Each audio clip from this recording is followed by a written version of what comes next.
नमस्कार, मैं दीपक शर्मा और मेरे YouTube मंच पर आपका स्वागत है। दोस्तों, सच्चाई ये है कि जो मोदी जी की हाँ में हाँ मिलाएगा, जो मोदी जी के ऑफर पर साइन कर देगा, ऑफर लेटर को एक्सेप्ट कर लेगा, वो अजीत पवार हो जाएगा, वो एकनाथ शिंदे हो जाएगा, उसकी सरकार बनी रहेगी, उसके सारे दाग धुल जाएंगे। जैसे दर्जन भर नेता हैं, चाहे वो छगन भुजबल हो, चाहे प्रफुल्ल पटेल हो, चाहे वो शुवेंदु अधिकारी हो, एक लंबी फेरिस्त है, नारायण राणे। लेकिन जिसने डील को मना कर दिया, जिसने मोदी को नो कह दिया, या जो मोदी के आगे झुका नहीं, आखिर में उसको जेल जाना ही होगा। आखिर में उसका विकेट गिरा ही देगी गुजरात लॉबी। और क्या ठीक ऐसा ही आज रांची में हुआ? क्या रांची में मुख्यमंत्री हेमंत सोरेन, जी हां, आदिवासी चीफ मिनिस्टर, जिनका विकेट आज गिराया है मोदी ने, क्या वो मोदी के ऑफर को बार बार ठुकरा रहे थे? और आखिरी ऑफर जो था, आखिरी विंडो कब खुली थी, आखिरी खिड़की कब खुली थी? क्या 20 तारीख को खुली थी? एक तरफ इंट्रोगेशन हो रहा था और एक तरफ डील हो रही थी, एक तरफ ऑफर दिया जा रहा था। क्या ये लोकतंत्र अब ऑफर और डील से चलता है? और जहां बहुत कुछ ईडी तय करती है, एक तरफ ईडी होती है, दूसरी तरफ डील चल रही होती है, और तीसरी तरफ ऑफर दिया जाता है। आज इसी से पर्दा उठाने जा रहा हूं। अब वो लैंड डील क्या थी, वो जमीन का पुराना घोटाला क्या था, वो पुरानी फाइल क्या थी, और किस तरह से एक आरोपी को सरकारी गवाह बना के हेमंत सोरेन की घेराबंदी की गई, जैसे मनीष सिसोदिया की घेराबंदी हुई या फिर संजय सिंह की घेराबंदी हुई। जिस तरह से मुल्जिमों को सरकारी गवाह बनाती है ईडी और फिर शिकार पर शिकंजा कसती, उस पर मैं बाद में आऊंगा, उस डील पर बाद में आऊंगा। बड़ी बात यह भी है कि हेमंत सोरेन के बाद कि अब यह मैसेज ममता बनर्जी को है, कि आप इंडिया अलायंस से बाहर जाइए। जिस तरह से ईडी का शिकंजा नीतीश कुमार के आदमियों पर कसा था और एक मैसेज दिया गया था कि या तो फिर ईडी जेडीयू के सारे ठेकेदारों को, चाहे वो गब्बू सिंह हो, कारू सिंह हो, लल्लन सिंह के आदमी हो, या वित्त मंत्री विजय चौधरी के आदमी हो, या तो ये जेल जाएंगे या नीतीश जी आप इंडिया अलायंस छोड़ के आ जाए। और आखिर में बुजुर्ग नीतीश कुमार अपनी आखिरी पारी खेलते हुए कहीं ना कहीं झुक गए मोदी के आगे। सवाल यह है कि अब ममता बनर्जी के पास क्या विकल्प है? क्या उनको भी इंडिया अलायंस से बाहर जाना पड़ेगा हेमंत सोरेन के विकेट गिरने के बाद?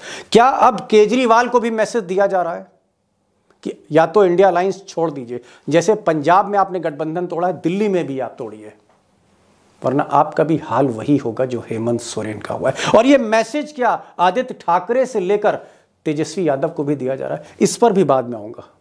पहले बात करते हैं उस डील की, जिस डील को इस आदिवासी नेता ने ठुकरा दिया। और कहीं ना कहीं अमित शाह को बुरा लगा। उन्हें शायद इस बात का इल्म नहीं था कि इतना बड़ा ऑफर भी एक आदिवासी ठुकरा सकता है। दोस्तों, इस डील पर तो मैं आ ही रहा हूं, लेकिन यहां पर मैं एक चीज क्लैरिफाई करना चाहूंगा। दरअसल डील दो थी, एक न्यू डील और एक ओल्ड डील। ओल्ड डील साल भर पहले से चल रही थी, जो कहीं ना कहीं टूट गई थी क्योंकि झुके नहीं थे हेमंत सोरेन। और जो नई डील थी, ये कुछ महीने पहले शुरू की गई, जब इंडिया अलायंस ने तेजी पकड़नी शुरू की। तब से बार बार प्रेशर डाला जा रहा था, और बीजेपी के एक नेता रांची में उनकी मुलाकात हुई, और इस मुलाकात में उन्होंने सीधे मैसेज दिया कि अगर आप इंडिया अलायंस से, अगर झारखंड मुक्ति मोर्चा, अगर हेमंत सोरेन इंडिया अलायंस से बाहर आ जाते हैं, इंडिया अलायंस को छोड़ देते हैं, अलग चुनाव लड़ते हैं या एनडीए के साथ आते हैं, तो ये जो फाइल है ईडी की, ये वैसे ही बंद होगी जैसे अजीत पवार की फाइल बंद हो गई, जैसे प्रफुल्ल पटेल की फाइलें बंद हैं, जैसे छगन भुजबल की फाइलें बंद हैं, जैसे शुवेंदु अधिकारी की फाइलें बंद। ये फाइल वैसे ही बंद हो जाएगी अगर आप इंडिया अलायंस को छोड़ दें। और फिर जब 20 तारीख को आज की पूछताछ से पहले, जो पिछली पूछताछ थी कई समन्स के बाद, उस पूछताछ से पहले ये विंडो खुली हुई थी ऑफर की। उस दिन भी ये ऑफर दिया जा रहा था उनको सुबह सुबह कि अभी भी वक्त है, अभी भी ये जांच यहां पर रुक सकती, इस स्टेज पर भी ये जांच रुक सकती, ईडी की टीम अभी भी वापस जा सकती, अभी भी वो फाइलें लैंड डील की बंद हो सकती हैं। आप फिर से विचार करें, क्या आप इंडिया अलायंस छोड़ना चाहेंगे? और अगर आप छोड़ेंगे तो जितने भी जांच हैं, जितने भी आरोप हैं, सब बंद हो जाएंगे। लेकिन फिर ऐसा लोग कहते हैं, जानकार कहते हैं कि हेमंत सोरेन ने इस 20 तारीख से पहले एक मीटिंग करी और उस मीटिंग में उन्होंने अपने सारे विधायकों को बुलाया और उनसे कहा कि ये हमारे ऊपर प्रेशर है कि वो हमें जेल भी भेज सकते हैं, हम पे चार्जशीट भी हो सकती है, हमें गिरफ्तार भी किया जा सकता है, लेकिन एक ऑफ़र है यहाँ पर, और ऑफ़र बड़ा गोल्डन ऑफ़र है। गोल्डन ऑफ़र ये है कि अगर हम ये अलायंस छोड़ दें और अगर खुद अपनी सरकार बनाए, कांग्रेस को छोड़ दें, अगर बीजेपी हमें सपोर्ट भी कर सकती है, अगर हम इंडिया अलायंस छोड़ें, एनडीए के साथ आएं, या इवन हम अलग भी लड़ें झारखंड में लोकसभा का चुनाव, तो ये जांच, ये फाइल अभी भी बंद हो सकती है। लेकिन दोस्तों, यहां पर एक आदिवासी टेम्परमेंट होता है, जैसे किसानों का टेम्परमेंट होता है, या फिर आप कहें मराठा जो आपने आंदोलन देखा अभी रिजर्वेशन का, उनका जो था, या जाटों का रिजर्वेशन का आंदोलन था, ये जो एक तरह का माइंडसेट होता है आदिवासियों का, वो माइंडसेट जो बहुमत में है झारखंड मुक्ति मोर्चा में, वो झुकने को तैयार नहीं था। और सारे विधायकों ने कहा कि अंजाम जो कुछ हो, हेमंत जी अब आगे बढ़िए। और 20 तारीख को ही ये फैसला हो गया था। हालांकि 20 तारीख की गिरफ्तारी इसलिए नहीं हुई क्योंकि 22 तारीख को अयोध्या का राम मंदिर का प्राण प्रतिष्ठा थी। अब दोस्तों, ऐसा नहीं है कि हेमंत सोरेन पर पिछले 2-3 महीने में ही अमित शाह ने या मोदी जी ने शिकंजा कस दिया, ईडी पीछे छोड़ दी गई, ऐसा नहीं है। दरअसल हेमंत सोरेन को तोड़ने की जो कोशिश है, षड्यंत्र है, साजिश है, ये पिछले 1.5-2 साल से चल रही थी। हेमंत सोरेन को भी ऑफर दिया गया कि आप कांग्रेस छोड़ दीजिए, आप हमारे साथ सरकार बनाइए। और ये मैसेज दिया गया जब मोदी जी बाबूलाल मरांडी, ये जो साहब हैं बाबूलाल मरांडी, ये पहले बीजेपी में थे, फिर बीजेपी से चले गए, फिर बीजेपी में मोदी जी इनको मना के लौटा के लाए। तो बाबूलाल मरांडी को वो चाहते थे कि 6 महीने बाबूलाल मरांडी चीफ मिनिस्टर रहें, 6 महीने हेमंत सोरेन रहें। हेमंत सोरेन मानने को तैयार नहीं थे। फिर ये ऑफर बसंत को दिया गया, जो उनके छोटे भाई हैं, जिनकी बनती नहीं है, कि भाई बसंत जी आप आ जाइए। और इस कश्मकश में जो संख्या बल है, जो हाउस की जो स्ट्रेंथ है, मैं चाहता हूँ एक नज़र उस पर आप देखें, तो फिर मैं आगे बढ़ता हूँ इस डील पर, पुरानी डील पर, जिसको समझना बहुत ज़रूरी है। 81 का हाउस है। इस 81 की विधानसभा में बहुमत में हेमंत सोरेन है। इंडिया के पास 49 विधायक हैं, झारखंड मुक्ति मोर्चा के पास 29 हैं, कांग्रेस के पास 16 हैं, बाकी पार्टियों के पास है। एनडीए अगर आप देखें तो एनडीए के पास 21 विधायक हैं, बीजेपी के पास 25। तो बीजेपी फिलहाल सरकार बनाने की स्थिति में नहीं जब तक कोई मेजर ऑपरेशन न हो। तो बहरहाल गुजरात लॉबी इस नतीजे पे पहुंची कि अगर झारखंड मुक्ति मोर्चा को ही तोड़ दिया जाए, जैसे शिवसेना तोड़ी या एनसीपी को तोड़ी, अगर झारखंड मुक्ति मोर्चा को तोड़ा जाए तो बात बन सकती है। और तब ऑपरेशन लोटस झारखंड में शुरू हुआ। लेकिन मैंने कहा ना, आदिवासी पार्टी है, किसान मजदूर पार्टी है, वो झुकने को तैयार नहीं। आप कह सकते हैं जिद्दी लोग हो सकते हैं, झुकना उनके, आप कह सकते हैं कि उनके चरित्र में नहीं। तो झारखंड मुक्ति मोर्चा को तोड़ने की कोशिश हुई, लेकिन गुजरात लॉबी को कुछ हाथ नहीं लगा। और फिर कोशिश हुई कांग्रेस को तोड़ने की। और जब कांग्रेस को तोड़ने की कोशिश हुई तो सफलता मिल चुकी थी, डील हो चुकी थी, पैसा लिया दिया जा चुका था। लेकिन एक फोन ने पैसा भी पकड़वाया और सारी की सारी डील जो गुवाहाटी से कंट्रोल हो रही थी, दिल्ली, गुवाहाटी, कलकत्ता, रांची, ये जो डील चल रही थी, उसमें नकद पैसे भी पकड़े गए, उसमें विधायकों का बंटाधार भी हो गया, कांग्रेस ने भी एक्शन लिया। और आप कह सकते हैं कि कांग्रेस भी टूटने से बच गई, क्योंकि हेमंत सोरेन कहीं ना कहीं सजग थे और वो उनकी जो इंटेलिजेंस थी, स्टेट इंटेलिजेंस, वो इस डील का पीछा कर रही थी। तो 2 प्रयास हुए, झारखंड मुक्ति मोर्चा को तोड़ने की, कांग्रेस को तोड़ने की। और कांग्रेस को एकदम आप कह सकते हैं तोड़ने ही जा रहे थे कि डील पकड़ी गई और ये पैसा बरामद हुआ। बहरहाल जब पुरानी डील नहीं बनी तो उसके बाद ये नया ज़मीन घोटाला सामने आया। और ये जो ज़मीन घोटाला है बड़ा पुराना है, मैं इसके बहुत डिटेल में नहीं जाना चाह रहा हूँ, क्योंकि इसमें एक डिफेंस डील थी, उसको बिचौलियों के ज़रिए किसी ने ज़मीन खरीदी, ए ने खरीदी, बी को बेची, बी ने खरीदी, सी को बेची। उसी में कहीं ना कहीं एक अधिकारी जो गिरफ्तार हुए थे उनको सरकारी गवाह बना लिया गया।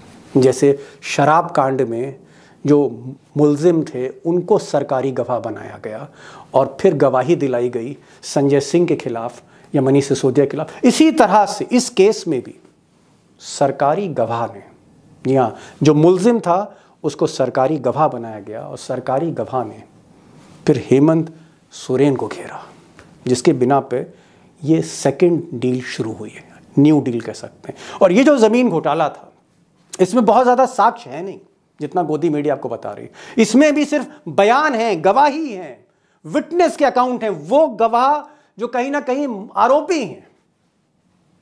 आरोपी को सरकारी गवाह बना के शिकंजा कसना, यही ईडी कर रही है ज़्यादातर केसेस में, और यही चीज़ हेमंत सोरेन के साथ की गई। और यहां भी जैसे मैंने कहा, ऑफर उनको दिया गया था, लेकिन हेमंत सोरेन ने इस ऑफर को ठुकरा कर जेल जाना बेहतर समझा और अब वो अकेले दम पर चुनाव लड़ेंगे। अब इसमें जो सबसे बड़ी मुसीबत है गुजरात लॉबी के लिए वो ये है कि जो पब्लिक सिंपैथी है, चाहे वो आदिवासियों की हो, चाहे वो झारखंड के निवासियों की हो, वो हेमंत सोरेन के पास है, वो हेमंत सोरेन के साथ है, क्योंकि कहीं ना कहीं मोदी जी की टाइमिंग में खोट है। चुनाव से ठीक पहले वो ये चाल चल रहे हैं। अब दोस्तों असली सवाल कि हेमंत सोरेन का विकेट लेने के बाद मैसेज क्या है? मैसेज क्या है इंडिया अलायंस के बाकी नेताओं को? और मैसेज बहुत क्लियर है, बहुत स्पष्ट मैसेज है कि अगर आप इंडिया अलायंस से बाहर नहीं आते हैं, अगर आप इंडिया अलायंस में बने रहते हैं, अगर एक यूनाइटेड अपोजिशन की तरह आप बीजेपी से लड़ेंगे, तो आपका हाल वही होगा जो रांची में आज हेमंत सोरेन का हाल हुआ। गद्दी छोड़नी पड़ेगी, इस्तीफा देना पड़ेगा, जेल जाना पड़ेगा। और ये सबसे पहला मैसेज जो है वो अरविंद केजरीवाल को है, जिनका अभी इंट्रोगेशन फिर से होना है कि आप तय कर लीजिए कि आपको दिल्ली में कांग्रेस के साथ इंडिया अलायंस के तौर पर लड़ना है या आपको आम आदमी पार्टी अलग लड़ना चाहती है। अभी भी वक्त है, आप अलग हो जाइए। अगर आप अलग होंगे तो शराब कांड में जो भी फाइलें हैं बंद कर दी जाएंगी। यही मैसेज ममता बनर्जी को है कि अगर अपने भतीजे अभिषेक बनर्जी को बचाना है जेल जाने से तो आप अलग चुनाव लड़िए। और ममता दीदी का कहीं ना कहीं सुर में सुर मिलता हुआ दिख रहा है। वो बार बार ऐलान कर रही हैं कि वो अकेले चुनाव लड़ेंगे। वो इंडिया अलायंस में तो हैं क्योंकि मुस्लिम वोट चाहिए उनको, इंडिया अलायंस में हैं, लेकिन लड़ेंगी अलग। तो एक तरफ मुसलमान भी चाहिए वोट 30% जो बंगाल में, और दूसरी तरफ अमित शाह की बात भी माननी है। तो ये ममता बनर्जी का डर है। अब देखते हैं ममता बनर्जी इस डर से बाहर निकलती हैं कि नहीं। नीतीश कुमार के लिए लोग ऐसा कहते हैं कि लालू चाहते थे कि अपने बेटे को मुख्यमंत्री बनाए और नीतीश कुमार को परेशान कर रहे थे। कुछ कहते हैं कि इंडिया अलायंस ने उनकी सुनी नहीं, राहुल गांधी उनका फ़ोन नहीं उठाते थे। हकीकत यह है कि पहली बैठक जब नीतीश कुमार ने 23 जून को पटना में की और सारे यूनाइटेड अपोजिशन को एक छतरी के नीचे लाए, 2 दिन पहले ही जो जेडीयू के लोग थे उनके यहाँ ईडी ने छापेमारी शुरू कर दी। जो बड़े बड़े ठेकेदार थे, बिहार के बड़े ठेकेदार, खरबपति ठेकेदार, कारू सिंह, गब्बू सिंह जैसे ठेकेदार, ईडी का छापा पड़ने लगा 19 जून को, फिर पूरे जून के महीने में, फिर अगस्त के महीने में, फिर अक्टूबर, सितंबर, और आखिरी जो बिजली गिरी वो जेडीयू के एमएलसी पर गिरी, जो सबसे आप कह सकते हैं धनाढ़ एमएलसी थे, शाह साहब। और जब इन पर बिजली गिरी और इनके यहां से लाल डायरी मिली ईडी को जिसमें कुछ कोड वर्ड थे जेडीयू के बारे में, भले ही नीतीश कुमार नहीं फंस रहे थे, लेकिन नीतीश कुमार के जो बाराती थे, नीतीश कुमार के जो आली मुआली थे, उनके साथ जो रहते थे मंत्री विधायक, उन पर गाज गिरने वाली थी। और वही दबाव था, दरअसल ईडी का प्रेशर था जिसने नीतीश कुमार को मजबूर कर दिया बीच मझधार में इंडिया अलायंस छोड़ने का। अब दोस्तों ये हकीकत है कि ये जो लैंड डील है जिसकी फाइलें अभी हाल फिलहाल में खोली गई, किसी मुलजिम को सरकारी गवाह बनाया गया, उससे हेमंत सोरेन के खिलाफ गवाही दी गई, उस गवाही को सबूत बना लिया गया, और उसी में आप देख रहे हैं कि वही हाल किया हेमंत सोरेन का जो मनीष सिसोदिया संजय सिंह का किया। ये कहानी इतनी ब्रीफ में, नटशल में। सवाल अब ये है, जो बिग क्वेश्चन है कि हेमंत सोरेन जिस तरह से झुके नहीं या झुकने को तैयार नहीं है, क्या झारखंड का हर आदिवासी उनके साथ खड़ा होगा? और ये घमासान जो बीजेपी और झारखंड मुक्ति मोर्चा के बीच में है, या तलवारें खींची हुई हैं ज़मीन पर, इसका असर मोदी जी को लाभ देगा या मोदी जी को नुकसान करेगा। जिद की लड़ाई मोदी जी की तरफ से। अगर जिद पर हेमंत सोरेन थे तो जिद पर मोदी जी भी थे कि अगर डील नहीं मानोगे तो जेल जाओगे। बहरहाल देखते हैं इस डील का फैसला क्या होता है। फैसला जो इस डील का होगा वो ईवीएम से बटन दबा के ही होगा, जनता ही फैसला करेगी। बहरहाल ये आज का वीडियो था, आपको कैसा लगा ज़रूर इस पर प्रतिक्रिया दीजिए। और मैं चाहूँगा कि अगर आपने इस चैनल को अभी तक सब्सक्राइब नहीं किया है तो प्लीज़ आप सब्सक्राइब करिए। आपके हौसलों की बहुत ज़रूरत है मुझे। इस चैनल को सब्सक्राइब करिए, अपने दोस्तों से कहिए, क्योंकि गोदी मीडिया जो छुपाती है मैं कोशिश करता हूँ उसको दिखाने की और तथ्यपरक खबरें आपके सामने रखता हूँ। तो आपकी प्रतिक्रिया भी चाहिए और मैं चाहूँगा कि अगर आपने इस चैनल को सब्सक्राइब नहीं किया है उसको सब्सक्राइब करिए, बेल आइकॉन क्लिक किए, नोटिफिकेशन आपको मिलेगा। तो ये आज का वीडियो था। फिर मिलते हैं एक नई वीडियो के साथ, तब तक के लिए नमस्कार।